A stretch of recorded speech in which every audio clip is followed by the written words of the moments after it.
All right. Welcome to another Monday with another learning day. So, welcome, guys. Hope you guys had a great weekend and you are starting this week off really good. We are going to continue a little bit of what we were doing last week.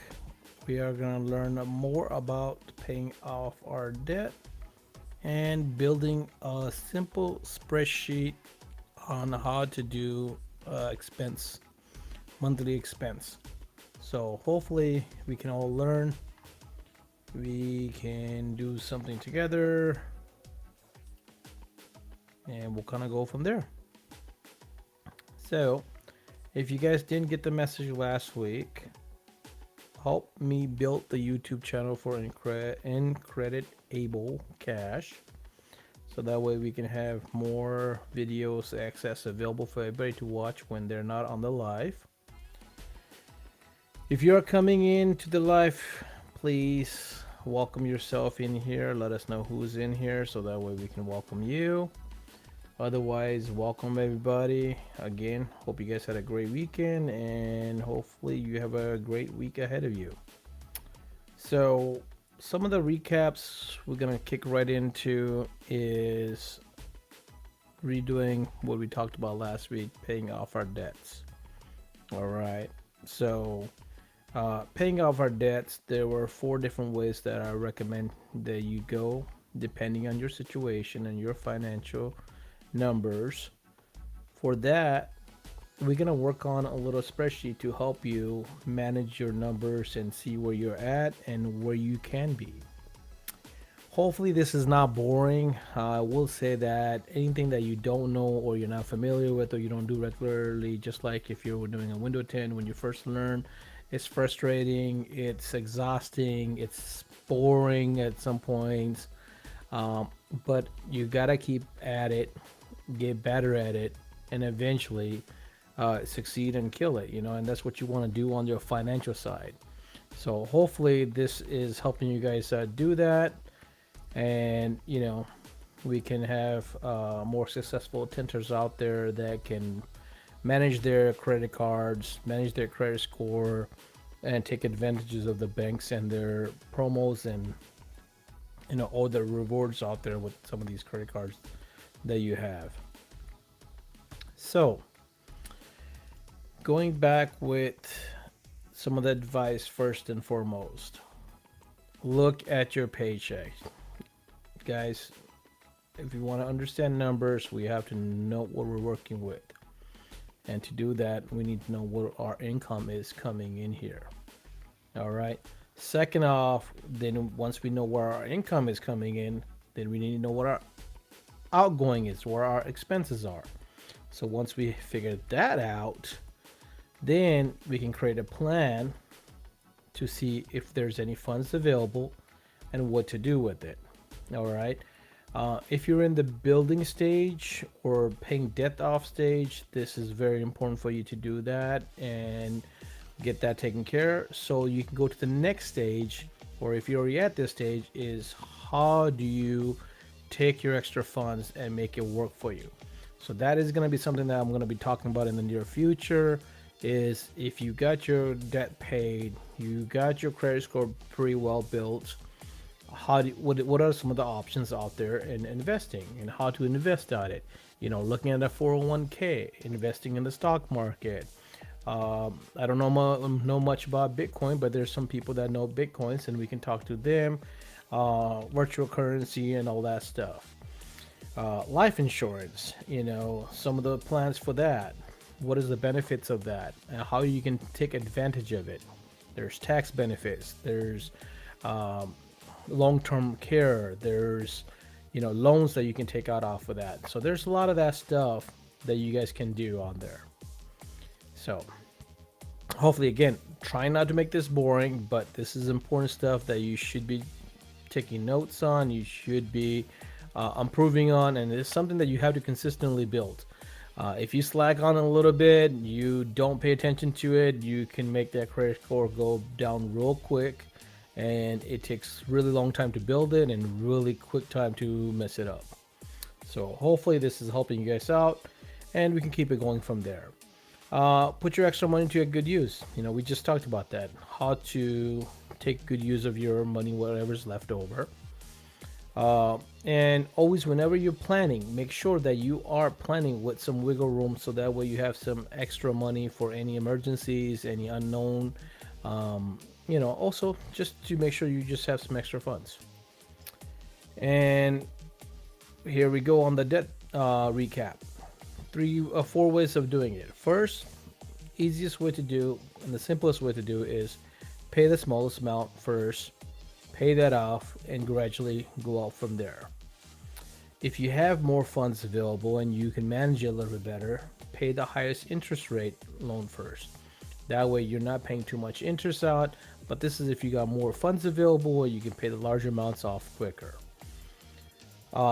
The other way of doing it is consolidate by doing a balance transfer. This you have to qualify for. It is something that not everybody be able to get.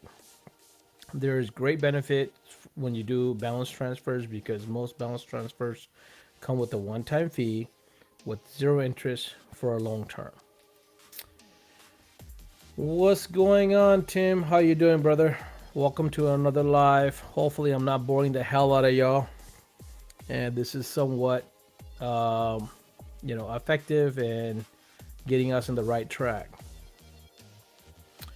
The fourth option was consolidate by personal loan with lower interest rate. Again, this is something that you have to qualify for. You can go to your local bank or credit union and see if they can give you a loan, and you can pay a smaller interest on that compared to your credit card interest, which is usually high up in the 20s. Last, and I say four, I don't include this one, fifth one, because I really don't want anybody doing this, but if nothing else, you can consolidate by doing a home equity loan. Home equity loan is another option of paying stuff up, but then you're putting a second loan on your property. If your property is paid off, then you're putting back up in the market with the equity loan that if you default on, you can eventually lose your house. Those are the 5 options. Again, I don't consider this last one as a real good option. I would stay away from it unless you have no other option on it. So that is where we at. Again, some of this stuff is boring. I'm not trying to make it boring, but I'm just trying to educate people, and hopefully we're getting the education done and we're going somewhere with this. So today we're gonna go back with our advice. We're gonna look at our monthly expenses, because this is very important to know. You already know what your paycheck is coming in, right? So how do you figure out what your expenses are? So easiest way to do this is to figure out by writing it out. And simplest way I like to do it, I recommend doing it, is using a simple spreadsheet. That is easiest and simplest way of doing it. Spreadsheets are very easy to work with. All you gotta do is plug in the numbers and it will calculate most of the stuff for you once you set up the formula. All right, so give me a minute. I'm gonna go over here and open up a spreadsheet and show you how to do something very simple as creating all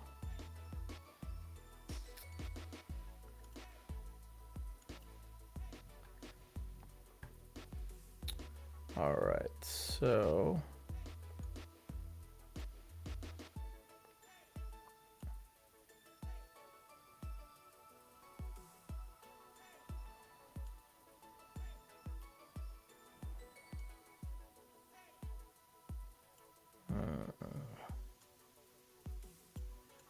all right, I guess I gotta resize it a little bit.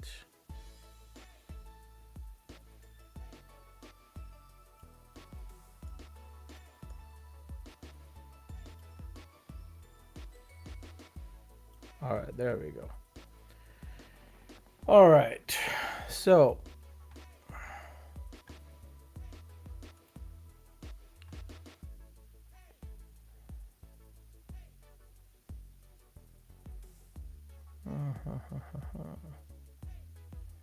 Or I'll just be in the background, so you guys don't need me.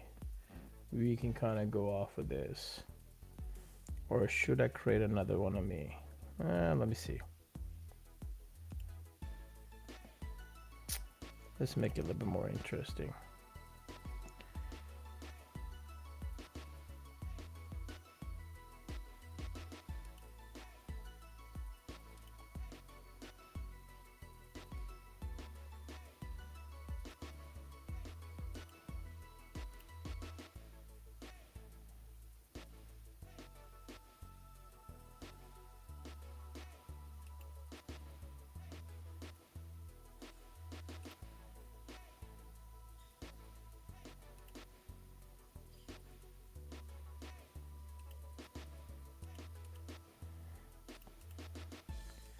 All right, we'll put ourselves right about here.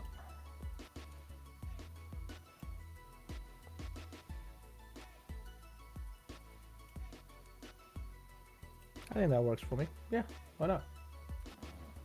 All right, guys. So, if you have Google account is free. So, you can get Google. If you don't have a Google, but just log into your Google account. And from Google, all you got to do is just go up here into these little buttons right here. Scroll down to Sheets. This is basically the same thing as getting Microsoft spreadsheets, but in a free version. Okay, so you go in here, create a blank spreadsheet. Name, let's say monthly expense, right? So you just put down monthly expense.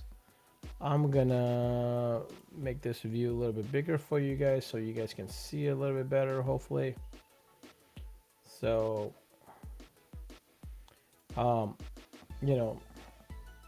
start with what name of the items, and then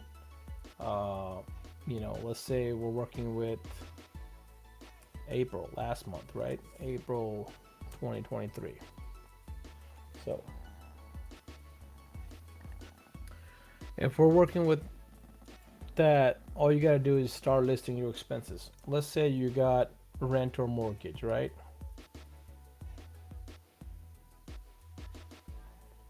We'll just keep it rent for the most part. Okay, let's say you got electric bill, right? You got water, you got internet. Everybody needs internet. You got a phone bill, right? What are some of the other essential things that we need on here, if anybody wants to put that in here? You gotta have food, so food's gotta go in here as well. So you can separate the food into two different categories. You can do food as shopping, and you can do food as eat out. Okay, this way you can kind of see what you're spending monthly on your eat out compared to what you're buying your groceries at. Okay, gas, right? So you need fuel. So there's fuel. If you have a car payment, all right, and other stuff. If anybody wants to list anything else they like to put on here, you do that. Okay, so the spreadsheet is very simple. In here, all you're doing is you're putting in what your rent is. Let's say your rent is $1,200, okay? Or let's say you're a single person and maybe you're in a good market and you're not paying too much. Let's just put 1,000 even.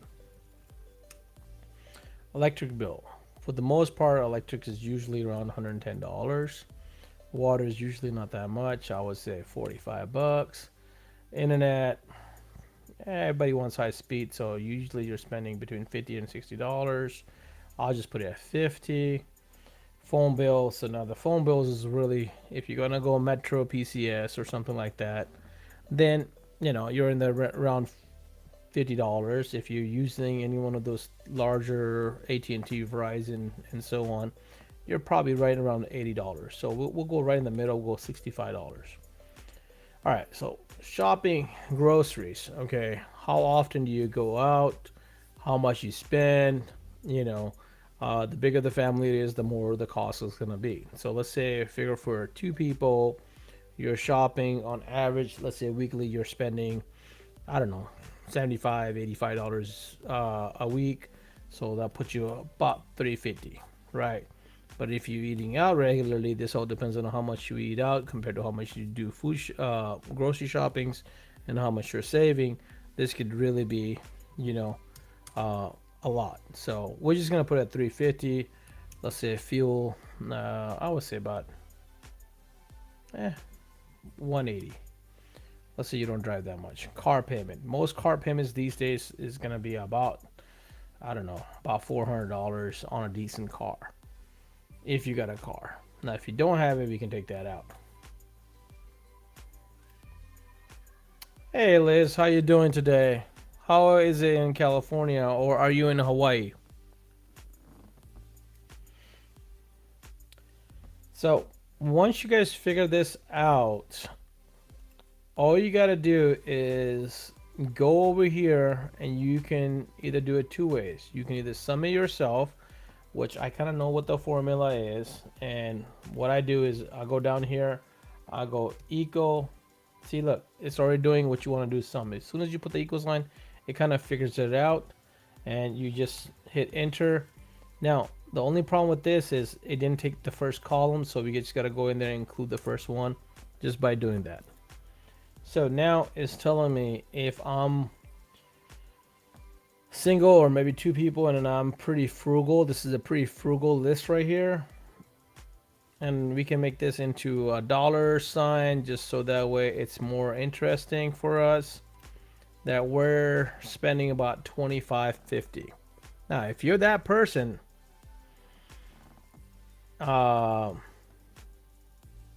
okay, cool. If you're that person that's this frugal, that's great for you, you know. But for the most part, most people are going to be higher in that amount. Now you got to look at this is your subtotal of your expense, right? All right. So let's say what's your income? All right. So if you're a guy that's making, you know, let's say $3,200. Let's say on steady income. Well, let's put it 35. I mean, 3,200 is pretty low for most people these days. What is that? What's your balance left over, right? So easiest thing to do here is this. See, look, it kind of already knows what it wants to do. So we're gonna do it opposite, or you can do it the same way. And it basically tells you that you have $950 that's gonna be left over. Now, I like doing my numbers the other way around, so I'm gonna flip this around, 12 and 2, so that way I have positive here. I'm gonna give this a dollar sign just to kind of keep everything nice and clean.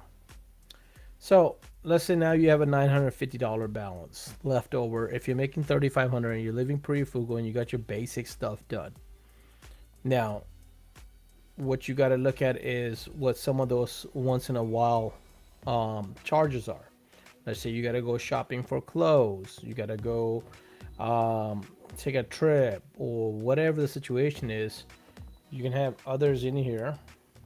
You can either dedicate yourself a monthly budget, which what a lot of people do. And what you typically want to do is no more than 1/3 of whatever your balance is. So let's say 1/3 of this is going to be $300 for you to spend or even save up.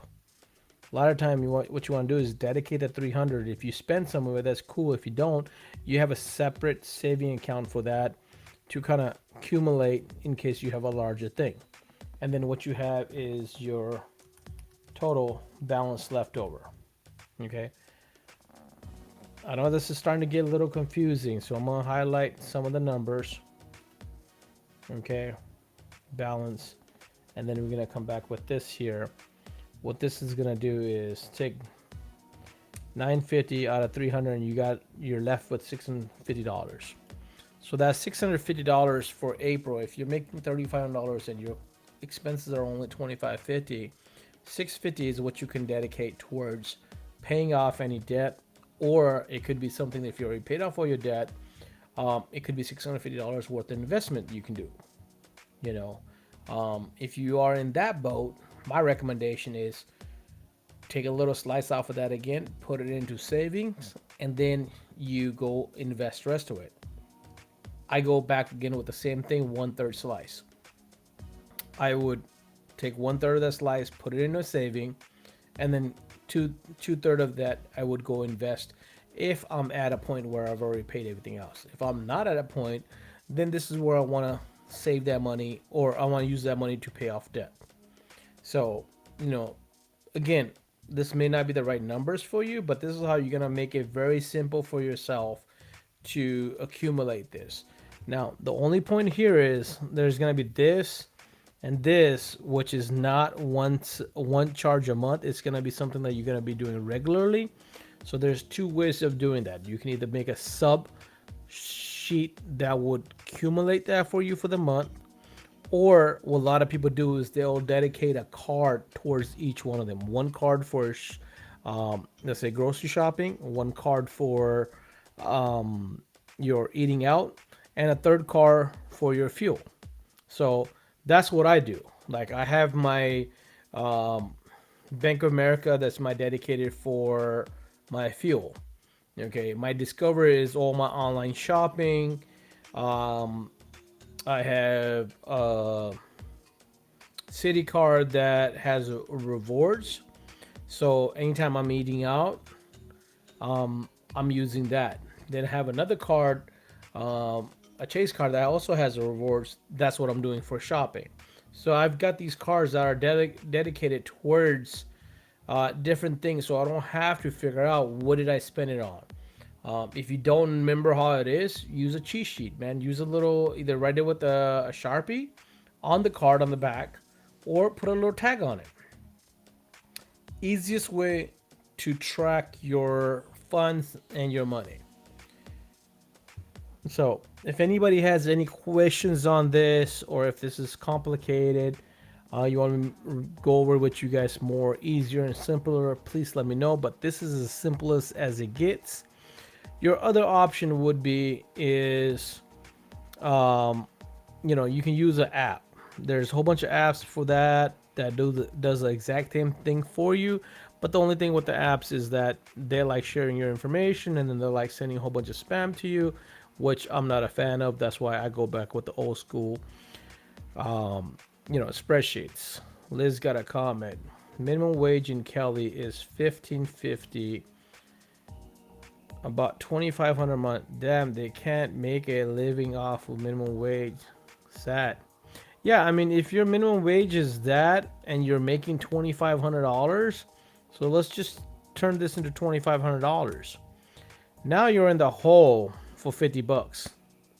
All right, there's no other expenses that you can do, because if you do other expenses, let's say buying clothes, you need to do other stuff. Now you're gonna be in the hole for $350, and this is what most of our population's at. They have credit cards, and this $350 every month keeps on getting added and added and added. So if you really want to see how bad it can get, do this here real quick. Let's do some, okay? I don't know why my type. Come on, computer. My computer does not want to work with me. So let's say you take this and you just times that by 12 months, right? That's it, 12, not 112, computer. Come on. Oh my God, my keyboard is tweaking on me. All right, by 12. So most of the population in the United States right now this is what they're doing. every year they're putting themselves in a hole because they don't understand their expenses. A lot of time what you're looking at is you're looking at these top subtotal and you're like, hey, I'm only off by 50 bucks. But then you don't realize you need clothes, you need other stuff, and that's what adds up, and you just charge it on your card. Hey Marion, welcome to the show. Yeah, exactly. Liz, that's why most people live off credit cards and they don't understand how their credit cards keep on adding, and they can't pay it off. It's because of this. This is a very easy and simple way of showing you that you're living beyond your means. Uh, you need to maybe here, if you're in this situation, you're on a minimum wage, you may want to take off a car note, and use the bus, use something else. You can always go frugal. You can go something that's super cheap, go 250. Put yourself in a little bit less. But look, even if at 250 and your total expenses are $2,400, you're left with $100. But if you have other expenses which do come up, you're still putting yourself in a hole, and at the end of the year, you're still at $2,400. So for you really to get out of this, maybe you need to be around $100. Well, you're still in that. So all you got left for a car or a bus pass is $50. If this is your expense out. Now, if you got to have a more bus pass or a car or something, then you may want to, come down on your eating out. If you come down here, this is probably going to go up a little bit. So these are some of the things that you got to realize. You got to play with these numbers. And until you track this down, this is something people don't want to talk about. This is a boring, but it's the necessity for you to achieve what you want to do. If you want to be financially free and you want to get a financial break, this is where you guys needs to be at, guys. Like, you got to understand this stuff. This is the very basic of what we're talking about when we're talking about our monthly expenses compared to our income. If you're at that $2,500, you have to be very frugal on a lot of stuff. Now you could be like, if you're in Atlanta, finding $1,000 place may work. You may be able to get something for $850. If you're in some of the raw areas, you may be, having rent for less, or maybe you got a roommate. You got to make sacrifices somewhere. But at the end of the day, you got to know where your numbers are and how to make these numbers come up. And the biggest thing on this, guys, is this part right here. People do this and they stop right here. Hey, man, my expenses are $2,200. My income is $2,500. I'm making $300 at the end of the month. But nobody pays attention to this, the bottom section right here. Nobody's paying attention to other expenses. You gotta have clothes. You gotta have shoes. You gotta have deodorant. You gotta have, other stuff, and that comes up. And it's not like, okay, I didn't spend it this month, I saved this much. But sometimes when you accumulate, like when I go clothes shopping, I'm usually shopping for 3 months. So, let me go to some of the comments. Exactly. You need to understand where your money is going. Control your money. Exactly. And then, like I said, you gotta, it's like, the balancing act, okay, with that water. If you're going too deep here on one side, you need to balance it out on the other side. That's what I said. If your card note is too much, bring down the card note, or get a card that's less expensive, or not even have a card note. If you're eating out too much, maybe bring that down. Focus more on shopping, having your meals pre-prepared. That's the best way to save money. A lot of people don't look at this. We got Marion saying it's an eye-opening when you track and document everything. Exactly. Same thing with I'm doing with my weight loss right now. It's the exact same thing. When you track everything down, you're like, it's a big eye-opener, because you're adding calories, you're adding other stuff that's very small, but at the end of the day, it's affecting your diet, it's affecting your health. You know, so the biggest thing right there, Liz, exactly. Plan for emergencies. Nobody plans for emergencies because you're not expecting any emergency, or maybe there's a couple years you didn't have any emergency. Great. But if you don't have something to back that up, you're going to put yourself in the hole and you're going to rack up those credit cards real quick because they're right there in your wallet. You know, you don't do a second thought. You just like, okay, charge it. You know, this is why you guys need to know and understand this stuff. We got some agreements going here between Liz and Marion. I want to know how people pay for car payments for then their house payment note. Before their house payment notes. Jim, I got a story on that. Let me share a story with you. So I had this employee back in 2000. I want to say 2015 or 2016. Oh, for more, you meant for more than your house payment. I mean, there's guys. I mean, dude, if you want to go get a new, look, Dave Dillinger just got a Chevy Silverado, right? I guarantee you that Silverado that he's got is between $60,000 to $80,000. Drive up, okay. By the time he pays his taxes, by the time he's, you know, dog fees and all that stuff, you're between $60,000 and $80,000. Okay.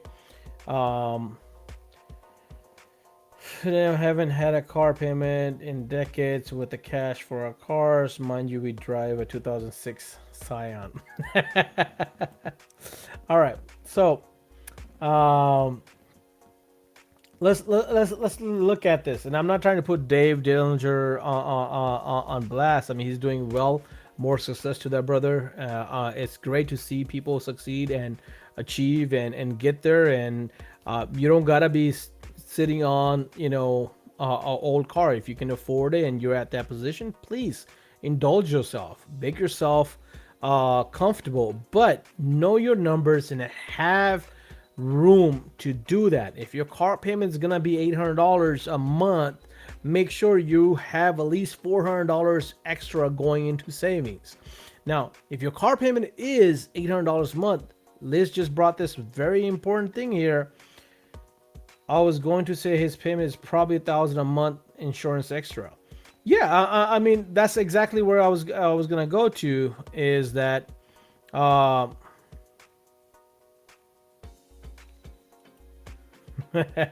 welcome Jeremy. Jeremy's go straight to the point.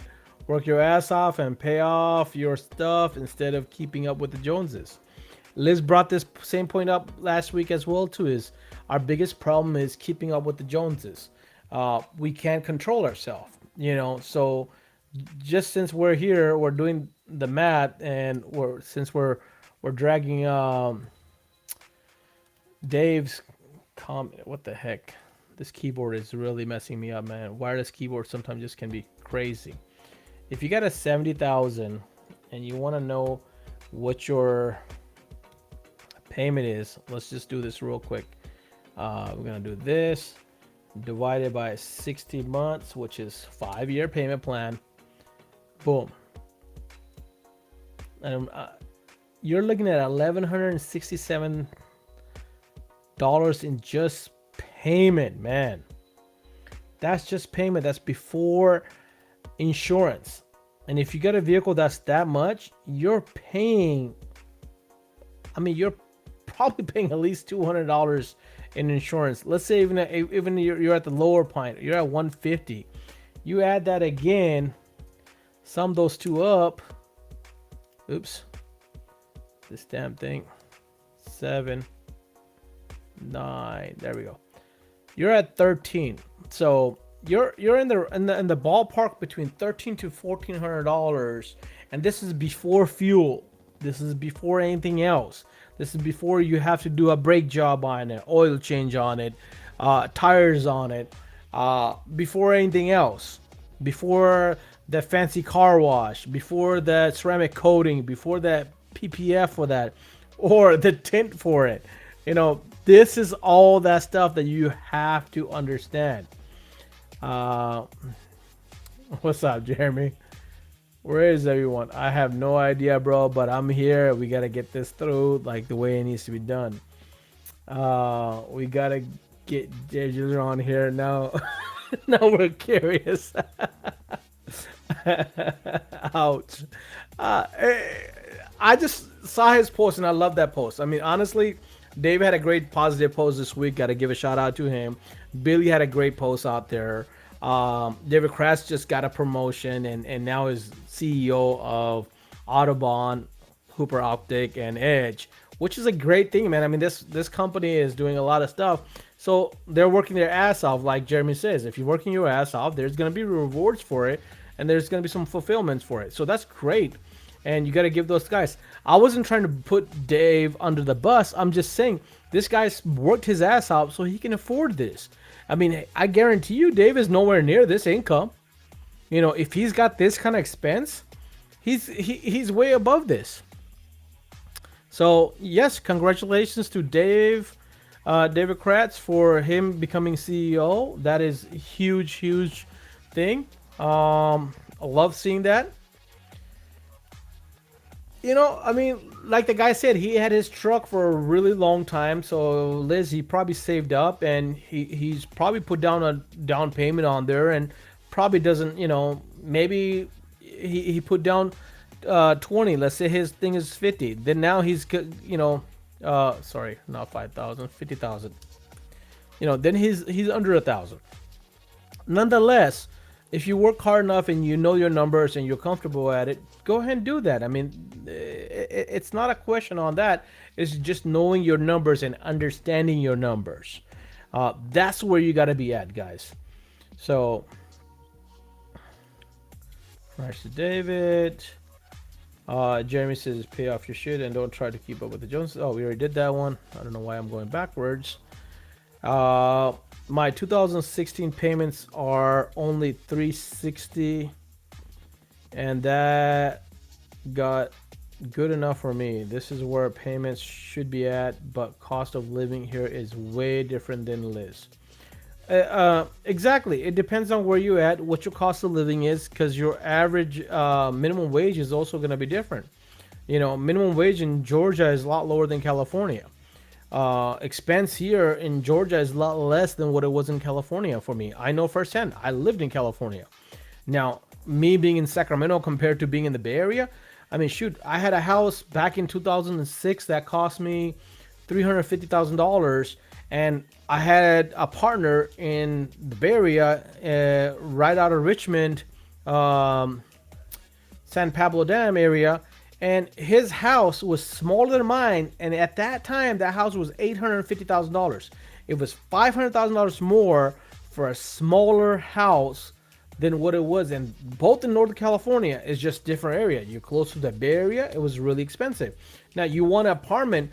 Shoot, back in the 90s, when I looked at going into college and going to Berkeley and stuff like that, apartments were stupid high, and that was with you sharing. So it depends on where you at, guys. I mean, you can get a two-bedroom apartment out here for on average $1,000, $1,200 in an okay neighborhood. You want a better neighborhood? Yeah, you're gonna spend $1,500, $1,600.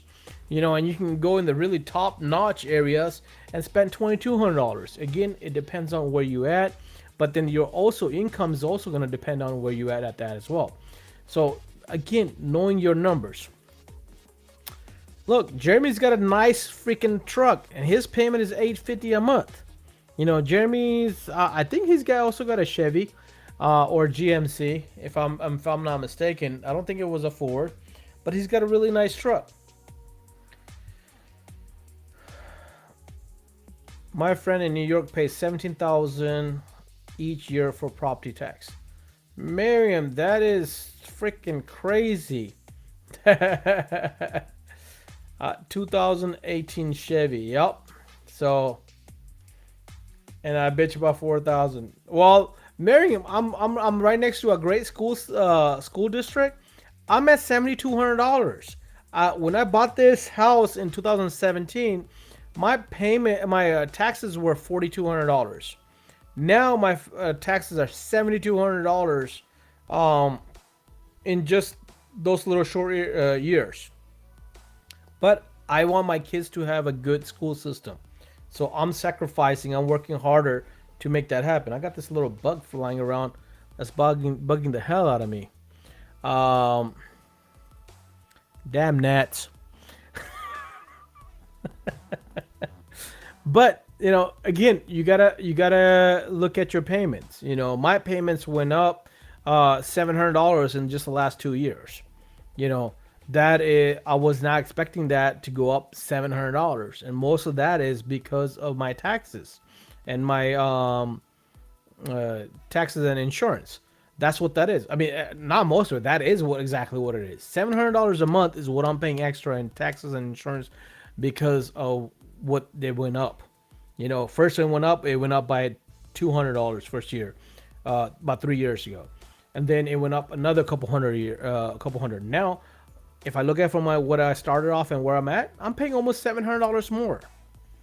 So now I gotta work harder, like Jeremy says. I gotta bust my ass more to make up that $800 extra income a month, because now I just gotta make sure that I'm not putting myself in this negative spot right here. That I keep up with everything going on. My income has to go up because my expenses are going up. So I'm gonna take this off so we don't talk about Dave Dillinger too much. Uh, no property taxes. Florida's got the lovely no property taxes. I thought you guys had no income taxes. I thought you still have property tax. Jeremy, you sure you got the right information?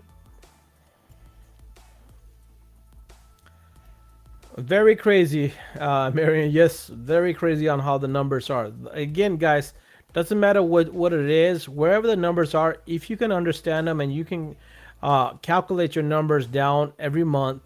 And what I recommend for you guys to do is, once you do this, you pretty much copy the same thing over for every month. So like, you do the same thing. Ultimately, what you should have is, you should have April, you should have March 2023, then you should have February 2023, then you should have January 2023. Like, this is ultimately where you need to come up with, and then you need to accumulate that balance and see where it's going at, and seeing at the end of every month where you're at. This is how I track myself, and I look at myself and see where I'm at.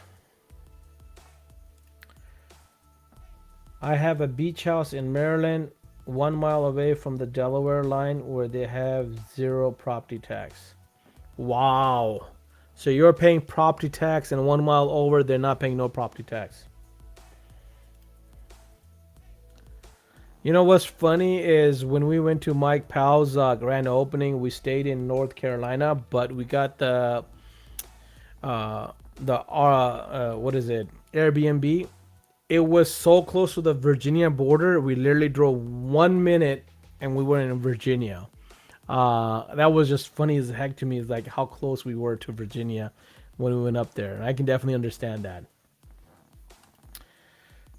Ooh, Liz got something to brag about. Sorry, not drag about. Brag about. My houses are paid off, but I'm complaining. I still gotta pay property taxes. Damn, and she put houses. I don't know if anybody pay attention to it. Not houses. So I don't know if she got one, Dave got one, or they got, who knows how many. But ultimately, that's where you want to be at, is you want to have investment properties. Investment properties is what's going to be another income source for you to grow your overall wealth. And like I said, that's where our goal is, ultimately to talk about this and eventually get to that point and structure our stuff, so when we get to that point, we know what to do with our funds, how to invest it properly, where are we going to get most of our benefits out of it. So another thing, that when you're thinking about investment properties, and you need to understand the inflation rate. Now, inflation rate lately has been crazy, but if you go back to the last 20 years, on average, your inflation rate should be about 3 to 4%. So if you're not making at least 5% or more, you're taking a loss on it. Okay, so when you have money just sitting in a savings account, basic saving accounts, you're actually losing money every year. A lot of people don't realize that. That's the other thing that American people need to realize is that you got to know these numbers. You got to know the inflation rate. You got to know, your taxes. You got to know your insurance. You got to know all this stuff because we focus on just that. Hey, the car note or the house note or the house purchase price or the car purchase price. Hey, you can go get this Chevy Silverado for $59.95. Okay, so you're thinking, oh, $60,000. That's what my payment's gonna be off of. But when you go in there, you're paying taxes, you're paying insurance, you're paying um, services that you have to get maintain on that. So you have to know that stuff. I have so many customers, and I'm not trying to bash anybody, but the reality is I have so many customers that come in with Mercedes and BMWs and Audis and Land Rovers and Jaguars and stuff. They're rolling in with these higher end cars, and they've got a tree of lights on there because they're not doing maintenance on it. They just want to be competing with the Joneses. Oh, I've got a Mercedes, but my Mercedes run down. My Mercedes got so many freaking lights on it. I haven't done a proper maintenance, and I'm gonna go put a used tire on it. So what the hell? Hi, I want to offer promotion of your channel, viewers, blah blah blah blah. Add to the block list. Thank you very much. uh, all right, so let's go back some of the comments. Replying to Marion, we should swap. You could come stay at my lake house, and I go to your beach house. I'm investing in my granddaughter. That's great, Miriam. A lot of time you got to look at the next generation. My thing is also, when I talk about life insurance and other stuff is, God forbid, if something happens to me tomorrow, what's gonna happen with my family? Who's gonna take care of it? I'm the only breadwinner in the house. So if something happens to me, how's my wife gonna be able to pay off the house? How's the income's gonna be going? How's she gonna pay monthly expenses? So you have to talk about this stuff. We try not to, but we need to. Even with me and my wife, we still gotta talk about this stuff, and it's hard. But you gotta do this, and if you don't plan it, then you're leaving your loved ones at a real bad situation, guys. Stop being selfish on that. That's all I can say. All right, so we got Marion, create generational wealth. Yes, exactly. If you can, Poor Dad, Rich Dad, that book is a great book. If you haven't read it, you should read about it. The advantages is there. If you give your kids or grandkids advantages, they're going to go further a lot faster than somebody else that does not have that advantage. Yes, they can have more strides, somebody that has to work for it, but if somebody already has an advantage, look at Trump. I mean, shoot, the guy got $100 million to start off. He blew up a whole bunch of it, but he ended up being a great businessman and having so many investments and properties and all that stuff is because he had a lead start. He may be a self-made man, but he's self-made man from his dad's money. Now if somebody else had to, like Warren Buffett, that had to build it all the way up, he's now in his 80s, and it took him probably good 30 years to get close to what Trump got just because he got money from his dad. That's where Rich Dad, Poor Dad comes in, man. If you have the right funds and you have the right mentality and the right training, you're gonna go far. Just like you're doing window tinting. The guy that's been doing window tinting for 5 years and he goes and trains somebody compared to somebody that's just learning offline, you think those two new guys are going to be in the same level? So if Dave Dillinger, since we're using him, he's been in the industry for a really long time. If Dave Dillinger teaches somebody, okay, firsthand, hands-on experience, and maybe the guy works with Dave for a month and he goes, opens up a shop. And then you got somebody that I've only been in the business for a couple of years. I go train and I put them up in a shop. You think my guy is gonna be as aggressive or as professional or as good as Dave's guy? No, Dave's guy's gonna have advantage on it because he's got that, 15, 20 years in the industry experience.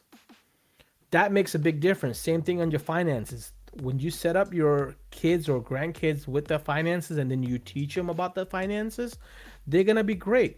Another great thing about kids right now is if you got good credit score, add your kids to your credit cards. That builds them a higher credit score so that by the time they're 18 and they go get their own credit card, they're already gonna have a credit built up for them and they're gonna be a lot higher than a lot of other kids. 98% of the other kids out there that does not know about this, they're gonna be starting off in the 500, 600 credit score, okay? Where your kid can be rocking it at 780, 800, and he can do whatever the hell he wants because he's got that advantage. I'm sorry, I get passionate about this sometimes. Great fishing spot too if you guys like to fish. Liz is really trying to sell that lake house. All right, so definitely talk about it. Um, you're right, Cash. Thank you, Liz. Um, Tim's got that if you keep a good credit. Yeah, of course. Now, if you got a shitty credit, don't put your kids on that, man. You're gonna ruin them. Let them build their own credit, But if you got good credit and if you're in the mid 700s or high 700s, please add your kids to give them as an added card. And what that does is put their social security in the system. It gives them a history, and you're making the payments, but it counts on their history that they will have a history because credit is also based on how long you've had credit. Okay, even though my wife got a driver license back in 2006, she didn't drive for freaking 12 years. Okay, guys, but her, if you look at her driver record, it was great. When I was hiring drivers for my warehouse, when I had an 8 truck fleet going out, I would get a lot of these DMV records. They would be clean. Guess why they would be clean? Because most of those guys were locked up for those 3 or 5 years that they brought the record for. And if you're locked up, you're not driving, your driver license is still active, but you don't have no points because you were locked up. You weren't able to get any tickets. Now those same guys come in and they go drive and they go make a wreck or they get speeding. They mess up your stuff. Cash finance me a motorhome. Bro, like you just Jeremy, if you're set up right, man, with your business, you can finance your motorhome yourself. Motorhomes are not that expensive. Motorhomes are a great way of saving money if you can live that life. A lot of people been doing that for the last 15 years. In 2000 and I want to say 2005, I had my insurance guy, Pat. Man, great guy. Love this. This guy gave me a lot of financial advices and stuff. But this guy had his own insurance business. He kept his business, brought in a partner, stayed as a senior partner in it, but brought in a operating partner, got a whole bunch of money, sold his house, got a whole bunch of money, and went and bought a freaking huge 53 footer. Like, I think it was the largest mobile home back in 2005. It had to be like at least 50 feet. And it was luxury. I mean, it was a luxury mobile home that I want to say at the back in those days, he probably spent 100 and I want to say 125, 135. But he sold his house for two something. He sold his business for business portion for 100 something. So what this guy had, he had bought this house for cash, mobile home. He had a Jeep that was hooked on back of it for him to travel. That was paid off. Mobile home was paid off, and then they still had over $100,000 left over for him and his wife to go and explore the United States. And he was doing mobile work from that back in 2005, guys. Like, this is what you got to look at. Some of these guys, when they have the right mindset and right financial planning, they can do whatever they want, even 18 years ago. I'm not sure if Pat's still alive or not, but this guy had a great great vision, and he took advantage of it. Last time I checked with him was in 2008, and he was somewhere in Wyoming, and he was killing it, man. And that's what we all need to get to, man. 181 is what I need to make that shit happen. Well, if you got the right credit score, you can make that happen. Or you keep on busting those dealership jobs, where you're doing 14 cars a day, man. You can make that happen very quickly. All you got to do is write your numbers down, save that money, and make it happen. Oh my gosh, what podcast? I just interviewed Sunday. Becky opened up a shop and they downsized, sold their house, bought a land to live while they are building their tin shop. There's a lot of people that are doing that, guys. That okay. So my backstory, going back in the 90s. Okay, I didn't want to be in the tire business. I wanted to be an IT guy. Okay, originally I wanted to be an IT guy, and I actually even got my foot into Hewlett Packard and worked for Hewlett Packard for almost 2 years. That's how I was able to get my first car down payment and get a at 17-year-old get a brand new freaking car out of the lot that was, even back then it was $30,000, which is huge. Toyota 4Runner. But anyways, back in the day, my pops wanted his own shop. He got screwed out of his shop, but he wanted his own shop. We didn't have any funds left. We had just barely to get the down payment, the insurance, the security deposit, and little inventory. But me and my family lived in the shop for 2.5 years until somebody ratted us out, and then we had to go get an apartment.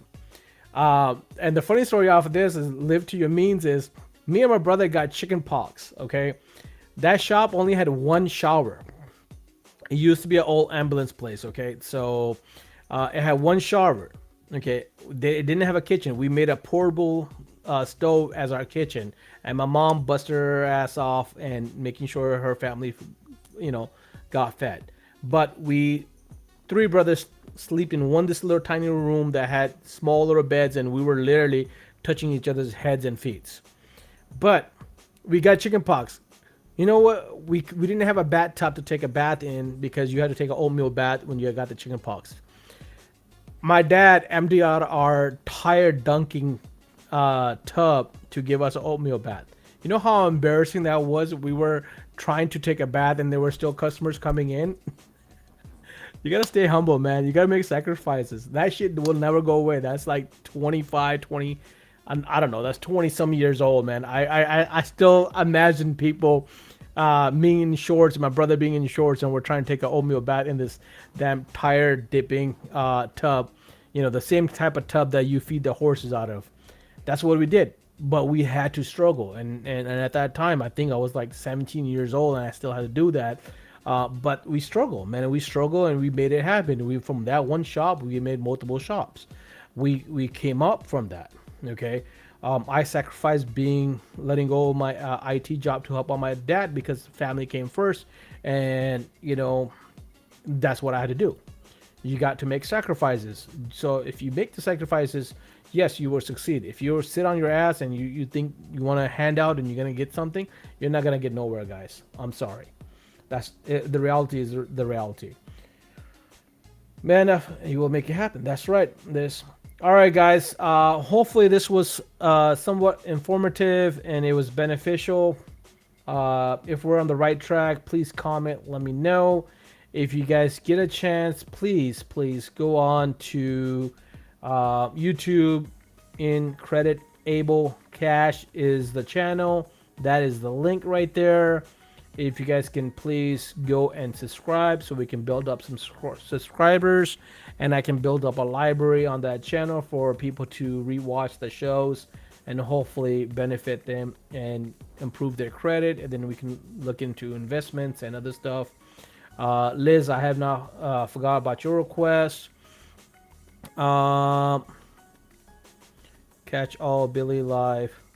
Yeah, Billy's gonna be going live in any minute. So guys, have a great one and we're gonna cut this off, and we'll see you later. And go watch Billy. He's gonna be going live if he's not already alive. Have a great one, guys. Thank you so much. Good night. See you on the next one.